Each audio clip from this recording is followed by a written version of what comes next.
Вчера професорот Мукич ја кажа целата суштина и содржина на таа дилема што постои во делот на одлуката, но на крајот е определбата. Ќе ја пуштиме ли Македонија да го направи чекорот конечно? Јас го кажувам, тоа е како од натрешноста некој детето треба да го пушти на финки, за да има убава перспектива. Ама сам единец е дома, синот, и самохран родителот. И сега како да се оддели од детето? А треба да го пушти, да има иднина. Нашето име го дополнуваме и го прецизираме. Не го менуваме. Идентитетот го зајакнуваме. И од тука да се разбереме уште еднаш. Граѓаните на парламентарни избори го предаваат својот легитимитет и власт која што ја имат да бидат конечни на пратениците. За да односат одлука тие пратеници.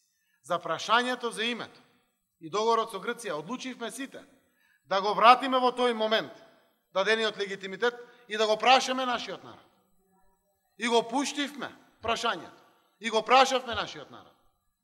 Граѓаните што одлучија излегоа и кажа, тие што не сакаат да одлучуваат, останаа дома. И Македонија мора понатаму да донесе одлука. Што после тоа? Тука сме исправени. И јас позитивно го сваќам и предлогот да седнеме со вашиот лидер Мицковски да разговараме, секогаш сум бил за диалог. И секогаш се комплетно отворени моите намери за разговор. Јас исклучиво само низ разговор верувам дека се изнаоѓаат решенијата.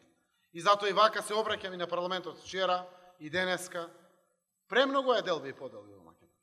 Апсолутно не ми паѓа на памет да влијам на институции, судови, обвинители. Но сите знаеме дека треба да се помирим. Треба да се простим. Од тука делбите ни поаѓаат во државата. Насекаде по вертикално ниво. И апсолутно сум за. Само ќе потсетам. На лидерските средби, пред да дојдеме до референдум, безусловно прифатив и техничка влада, или бев пред 100 години опозиција која барав, пред 1 година бев, и треба да се даде. Ја прифатив. Прифатив во делот на председател на ДИК да биде од опозицијата, заради тоа што сме го добиле порано како опозиција. Истото тоа.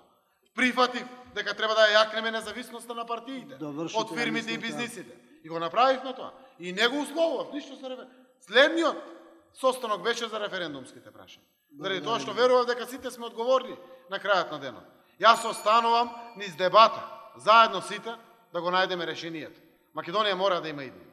Не можеме да не кажеме ми не знам што. Ама ќе ја биде или некој друг начин ќе најдеме.